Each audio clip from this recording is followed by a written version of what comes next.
My name is Fauzia Shah. I'm a licensed clinical social worker.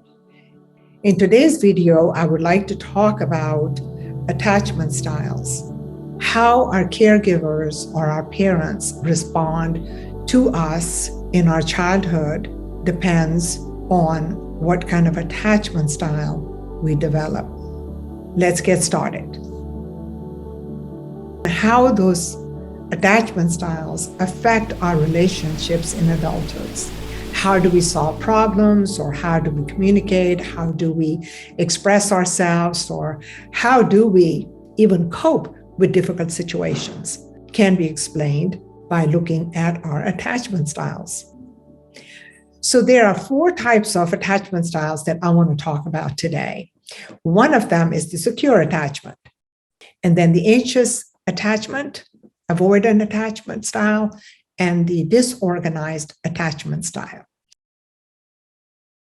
So with the secure attachment, it's really not that hard to figure that one out, because in early childhood, for example, if a parent is leaving the room or have dropped off the child with a caregiver or at a daycare, and they're getting ready to leave, the child may get a little bit upset, but not too upset. And then they go back to playing with the other kids, or they get back to the activity that they may have been doing before the parent decided to leave. And when the parent comes back, the child is happy to see them, and that's, they give the parent a big hug, or the parent gets a big hug, or gives the child a big hug, and it's all okay. And the child feels very secure and confident that their parent or the caregiver will always be there for them. Is that the confidence is very important and key word here, that the child feels confident that their parent or the caregiver will always be there to meet their need of security, safety, and that they will be responsive and they'll be attentive to when the child has a need. And that is the secure attachment. The anxious attachment style is where, for example, the child becomes extremely dramatically upset when the parent is leaving, like even leaving the room. They become extremely upset. And partly it could be that the parent themselves have high level of anxiety. And when the child gets very anxious, the parent gets very anxious. And so it could be that they're actually reflecting or projecting their own anxiety, and the parent and the child is feeling like they need some safety and security, but the parent is not able to do that for them because they are scared themselves. However, the child that actually has anxious attachment style or develops the anxious attachment style will actually become very upset, but when the parent returns, they're going to be very upset again, and they're actually going to punish the parent. And this is where we see the narcissistic personality. Actually, if you really look at the narcissistic personality, you will see there's a lot of anxious attachment style with them. And so here are some of the signs to recognize if you have anxious attachment style, or someone that you may know who has anxious attachment style. And that would be that they are very needy, they're very clingy, they have a fear of abandonment, and they actually require validation, a lot of validation, a lot of affirmations.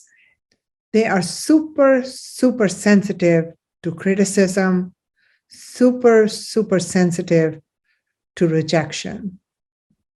And they also are very dependent and people pleaser. So if they have a slight inclination that the person is going to leave or they're going to abandon them, the anxious attachment style will become even more vigilant in providing or asking the partner or whoever that they're in a relationship with is there anything I can do? What else can I do? How can I, make you happy? Or the fear is that they're going to leave, and this fear of abandonment is don't go. And if you go, take me with you.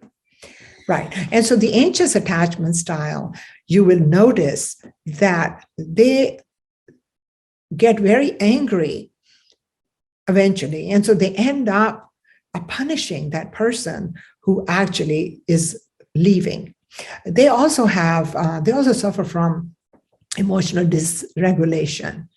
So you will see a lot of emotional dysregulation with anxious attachment style. And then they will fawn. In other words, when they have this fear of abandonment, they will start to fawn, and they will do all kinds of things to make the person feel okay about them. And this can really upset the person that they're in a relationship with, because they feel like they are being hovered over, they are being controlled, and but they don't recognize that the person is actually has anxious attachment style is actually feeling a lot of fear of abandonment, and that's why they are being very clingy or they're fawning over that person. So that's the anxious attachment style in a nutshell. Avoidant attachment style is a little bit different in that if a parent is leaving, the child has no reaction. The parent comes back in, the child has no reaction. And that is when the child was looking for their parent to provide them with security, for safety, for an emotional connection. The parent was not able to do that. The child, when it needs security and safety, the parents are not available. In some cases, they're not physically available, and they're most definitely not available emotionally. And the child develops an avoidant attachment style. Parents are gone, living their lives, doing their own thing, and the child is pretty much left to take care of his own needs. So the parent actually was not very emotional in hugging and comforting the child, and so the child deactivated their need for emotional connection. And in adulthood, we see that avoidant attachment style person will isolate themselves. They actually will be the one who will actually cut off relationships. Like, for example, if they are in a relationship, they'll be the one who will actually terminate the relationship, because it's like they feel like they don't need anyone. They can do everything on their own. They are self-sufficient, and even emotionally, they just say, well, I don't need anyone. I mean, I'm fine. And you will see that the avoidant attachment style person is very lonely, because they tend to isolate, they tend to flight and freeze. So you see a lot of addiction as well with avoidant attachment, because they just can't really, because they can't feel, or they suppress their feelings, or they've deactivated emotionally, and therefore they just don't know how to resolve conflicts, and they avoid conflicts at all cost.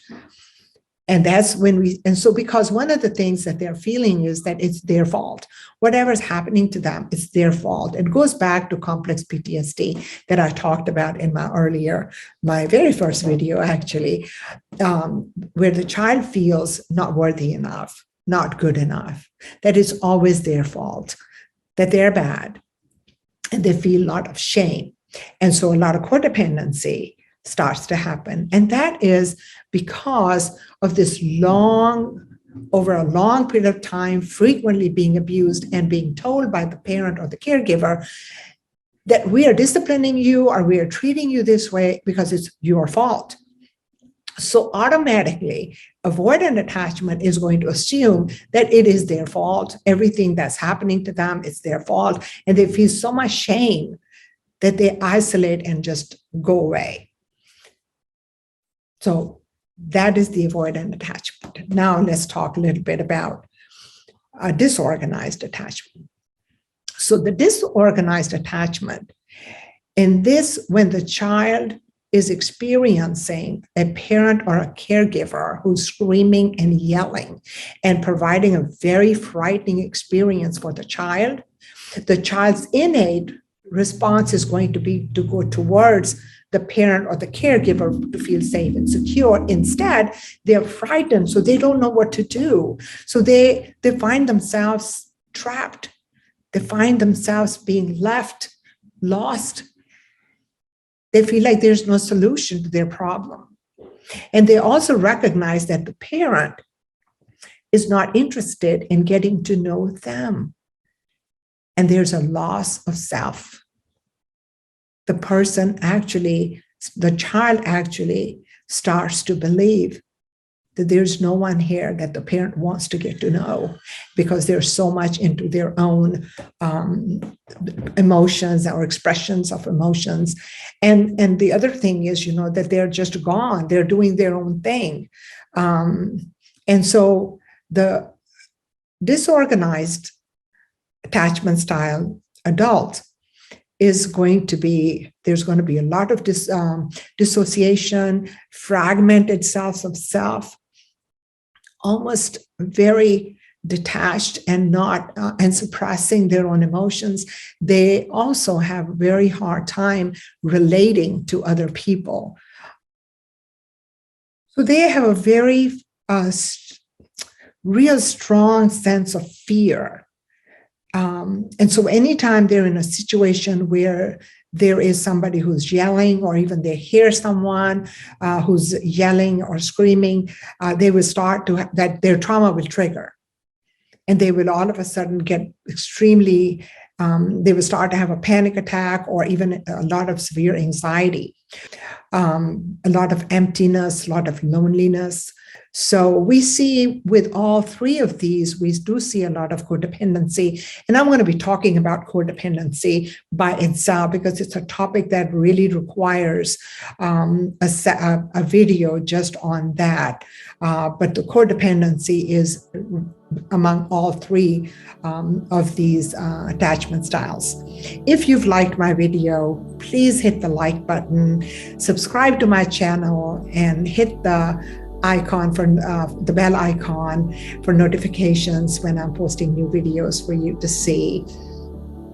And thank you so much for being here, and I'm wishing you the best. Thank you.